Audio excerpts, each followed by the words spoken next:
What is going on, everybody? Welcome back to the channel. After Sound here, bringing you Splinterlands content every single day. We also stream right here on this channel every Tuesday, Thursday, and Sunday morning, so come by and say hello. All right, guys. Well, the Town Hall actually just finished up, and I wanted to record this right away. I will be traveling the rest of this week, and so I'm going to try and get as much content out as I can, but I wanted to make sure that I got this video done at the very least and out right away. So I don't have the visual from the team. So again, this is not a summary of the Town Hall. This is a 5 biggest takeaways, just the 5 things that stuck out to me. But there should be an official summary that the team posts on PeakD, as well as other awesome content creators that cover it, both in video and written format. So make sure to check those out and give them some support. So let's go ahead and just dive right in. I'm going to start once again with the bad news first. Land 1.5 was said to be only halfway done. Now, here's the thing. I think the team is still trying to push for it to be out in this upcoming age, but when you look at all of the other things that they are trying to do for July, I wouldn't be surprised if it gets pushed out further into August. Now, keep in mind the Age of the Phoenix, which is the age that we are currently in, ends August 2nd. So considering that there's a lot more that they're trying to do, and obviously all that stuff was supposed to be in June originally, but got pushed to July, it feels as though Land was kind of pushed back in favor of things like SPS staking requirements, and we're going to get to that in a moment. So Land 1.5 is only halfway done. That probably won't make it. And I guess the other sad news is that there's not going to be any other major release for June. So Q2 ended up being really quiet. We got The Great Burning, which is awesome. We got Zerial. And of course, we got Land 1.0 at the beginning, which again should have been at the end of March, but that got pushed into April. So yeah, I mean, I get it. Throw the salt. You guys can do whatever you need to do. Now that we're done with that, there's some cool things that we should talk about. First of which, Number 2, the SPS staking requirement is also going to go live with the SPS rental market.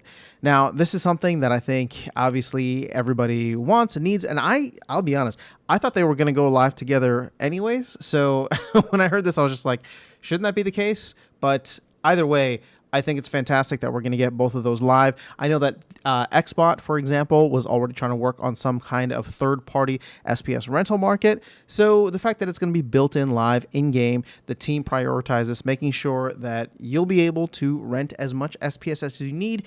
And as of now, I'm not trying to make any predictions here, but I just can't imagine SPS at 1 cent or 1.5 cents barely is going to be super expensive to rent. Like if it costs you 1.5 cents to buy, I mean, how much is it going to cost to rent an asset or a token that is a penny and a half?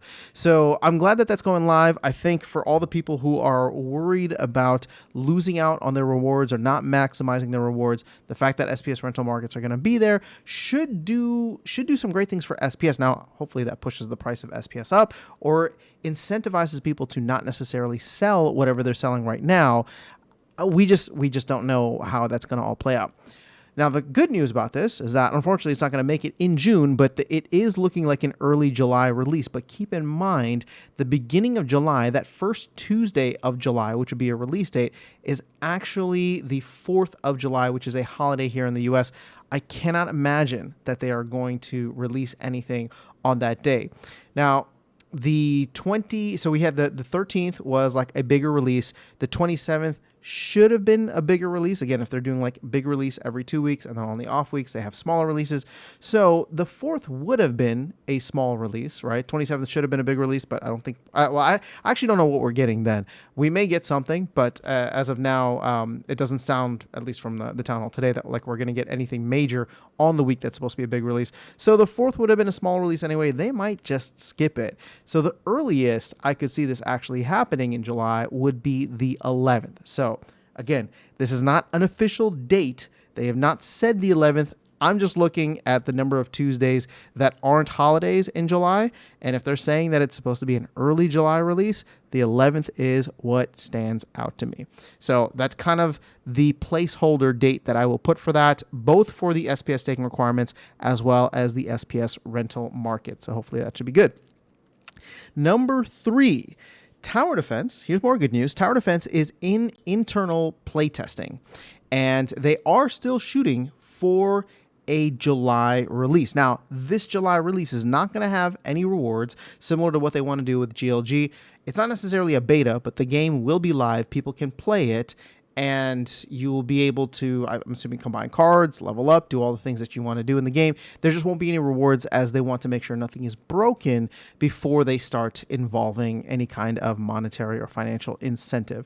So that makes sense. It sucks, but it makes sense, and I hope that however long they want to go through that process. Again, I'm not a QA person. I'm not a dev. In my opinion, the fact that they have 2-week sprints, my hope is that they should be able to monitor it for 2 weeks. And as long as everything is good after like the first week or week and a half, go ahead and just let everything go live right after that. Again, assuming everything is ready to go. I don't know if the MVP version of this is let's just release the game and figure out the tokenomics later. We don't mainly, and the reason I say this because we don't have much information in terms of like how many cards is it going to take to maximize? How many levels are there going to be? Are there going to be different leagues? Like what is this all going to entail? We have not gotten really any information. And the team is shooting for a July release. So once again, I kept the calendar up because if the 11th is SPS rental market, well, that would mean that you only have the 18th, which would technically be a smaller week, and the 25th, which would be the last week of July. So again, I'm just putting dates out there. These are my own personal dates based on what the team has said. You know how that goes, so I won't say anything more than that. I'm just using the information that we have to try and get an idea of when we can expect something like this. And it seems as though the 25th would probably be the date that, the 25th would probably be the date that I would kind of pencil in. If it comes sooner, awesome. But if it doesn't, if we get SPS staking on the 11th, I would expect the next big release to be the 25th, and that's when we can expect Tower Defense. Again, these are all arbitrary. These are just my thoughts. Now, going back to land, this is what I'm talking about. If land 1.5 is not going to be out on the 11th, and it's not going to be out on the 25th, and it's not going to be out in June, well, the 1st of August technically still falls within the Age of the Phoenix, but that is a smaller release date. So if we were to get land and it doesn't fall in the dates here, and we get everything else on time, land 1.5 could potentially be August 8th at the earliest. But again, them saying land is only halfway done is, I'll be honest, a little discouraging for me, because I know that there's a lot that needs to be worked on, and I know the team is working diligently, but I don't think we ever got like a percentage of how much was being done, especially since we know that this was being worked on for the last couple of months. So it sounds like there's a lot of back end work done, but there's still bottlenecks with creative. They talked about that extensively. And so, halfway, if we've only gone halfway in two and a half months, I just hope that we can hit the August. I hope we can hit the release sometime in August. And I think the team is relatively confident that they can do that, but it is what it is. So let's go ahead and jump into some new things that were shared. And that is Cryptomancer, who was on the town hall today talking about speccing out a bigger project that he's hoping to do for the next age. Now, the next age is going to run for 10 weeks from August to probably the end of October. And so I don't know what that will entail, but I get excited about whatever Cryptomancer is working on because he always brings us really, really cool stuff within the game. One thing he did mention, and this wasn't necessarily in conjunction with his bigger project. My guess, if I had to guess what his bigger project is he's speccing out all of the guild buildings that will be that the team talked about adding to guilds overall, and trying to get that done within the next age. So hopefully we can expect that sometime in October. I keep saying hopefully, but this is all literally just my my own guesses here, right? We don't even know what the project is. I'm just guessing that it is new guild buildings and that we would get that hopefully within the next age. Now, the infinite guild power. This is an interesting concept. I was talking about infinite voucher staking in a previous video for Guild, but according to Cryptomancer, one of the ideas that they have for some of these new buildings are that you will be able to put more guild power into certain new buildings than the guild building requires. Meaning that, in a sense, I don't know if it's like infinite that you could put in, but that's what I'm guessing, right? Maybe it's just like 10% more, 25% more. It will be awesome though if it would be infinite guild power, because that means people will continue to burn DEC for whatever that guild building is providing. I have no idea what it could be. And at this point in time, unless they're going to add something brand new to guilds, right? Some new kind of like soulbound token similar to like merits. I'm not sure what, I guess I'm just not sure what that would provide. Now, here's the thing. We know that they want to overhaul a lot when it comes to guilds, and maybe they don't even need to do like a token. Maybe they could just offer free rewards, end of season rewards, for example, as they've mentioned in terms of like the guild overhaul, where it's like, after a brawl or after several brawls within a season, you're able to go in and claim stuff. And maybe that includes power stones and bloodstones. And therefore, your infinite staking amount, right? Your proportion over the infinite staking amount of everybody together determines how many that you would get based on your performance and then based on your staking power. But again, this is all speculation. I'm just excited for the simple fact that there could be buildings that offer infinite guild power, or at least, in the words that Cryptomancer used, guild power can be used in buildings that, basically you can use more guild power in a building than what it requires. So again, take that for what it is. And then this last point, somebody during the Q&A asked Aggie, are we ready for the wave? Let's say the Bitcoin ETF for Fidelity and for BlackRock gets approved. Let's say we see all of the macro stuff that's happening start to turn, and we see a wave. We see Bitcoin start to do its thing as it gets ready for the halving next year.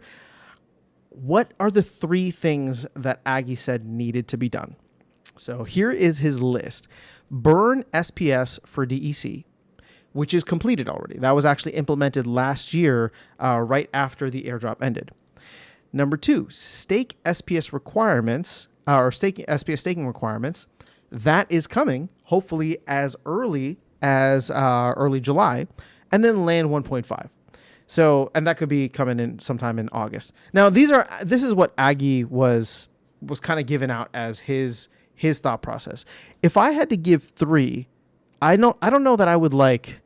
I mean, the burn SPS for DEC was so long ago. I mean, I understand from a flywheel perspective, he's looking at it kind of like chronologically what you would need, but my thought process is very different, right? Like we need more experiences. We need a little bit more variety. We need things like GLG to actually get launched. And I know GLG is separate from Splinterlands, but if I was going to put 3 things out there, it would literally just be land 1.5, tower defense, and Genesis League goals. Now, is that going to be what saves the economy? No, not necessarily. But in my opinion, these are the things, when we talk about being ready for the wave, if there are going to be a wave of players that come in, I think we should have a ton of different experiences for them to try. Not just one single card game, but a card game, a land kind of resource management game, a tower defense game, and then if you're into sports, into soccer / football, a game that could potentially have Messi coming to the league. So from a tokenomics perspective, the reason I say that like staking requirements and burning SPS for DEC, I'm not as worried about that, because if there is a bull run, if the wave, like if we're making the assumption that the wave is happening, I've said this before, if the wave is happening, then dumb money starts to come into the space.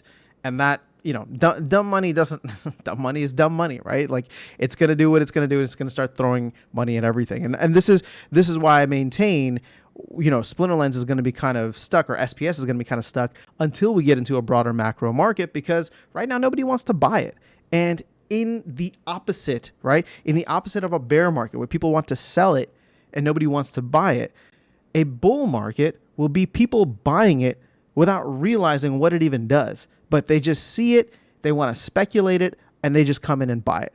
So do we even need to have anything ready? Do we need to have SPS burning for DEC? Do we need to have the staking requirements? Do we need to have all this stuff?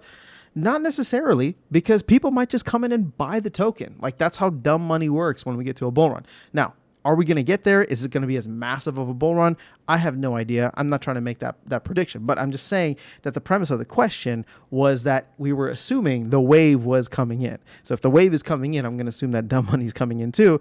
And if that's the case, if dumb money's coming in and they don't really care about like the tokenomics and burning and flywheel and all that, but they just want to see some cool games, we need to have those games. We need to have those game modes ready for them. So my 3 would be the 3 things we've been waiting on and thought we were going to get in June, but hopefully we're going to get in, by August at the latest, which would be Tower Defense, Land 1.5, and then Genesis League Goals, which is part of the GLS platform.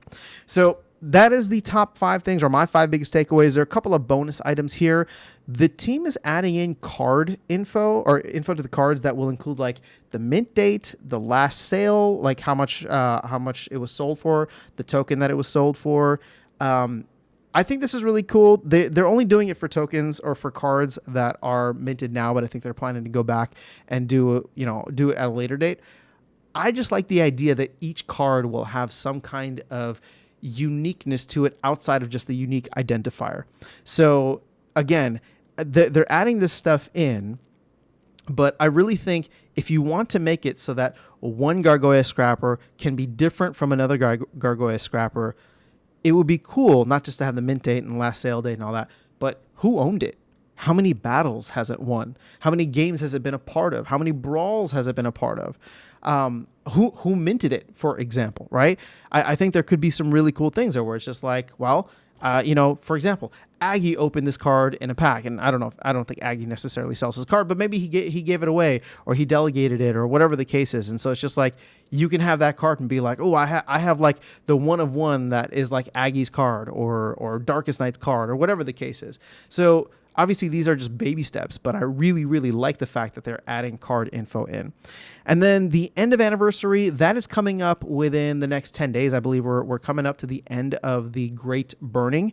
I am still hoping to see some fireworks, but the rewards that you receive will not be sent out automatically. Cryptomancer did say that the way it's going to work is that similar to an airdrop, once the event is done, you will have to go in and actually claim your rewards. Now, luckily for me, doesn't matter because I don't have any rewards to claim unless, of course, I get something cool with my 6 rolls of the dice. But at this point in time, I'm still happy to report that Darkest Night, I think, is in the top 100 still. I don't know how that shakes out after the last couple of days and any kind of jockeying that ends up for position. But ultimately, I'm excited. I think that there's going to be a lot of really cool stuff coming in with the end of the anniversary event.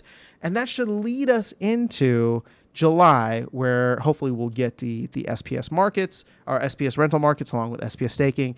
And then we can start to get all the stuff that we have patiently, maybe impatiently, been waiting for. But that is where we're at. This is the last town hall for June. See, I'm already getting ahead of myself. This is the last town hall for June.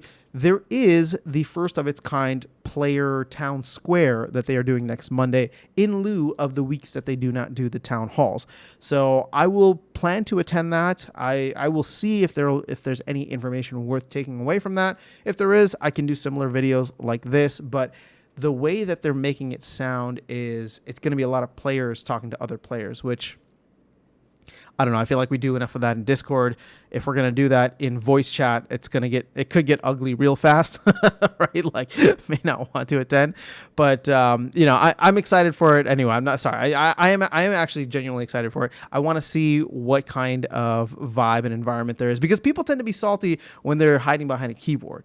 But if you go in voice chat or, obviously we're not going to be in person, but video or whatever the case is, I think things could be very different. So I'm curious to see what the overall vibe is like, especially as we close out, I keep saying July, as we close out June and maybe potentially find out what, if anything, would be released on the last release date for June. I'm still holding out a little bit of hope, but you know where that always gets us at all. So, but that's all I have. Let me know your thoughts in the comments below. I will catch you all in the next video and see you around the game. Take care.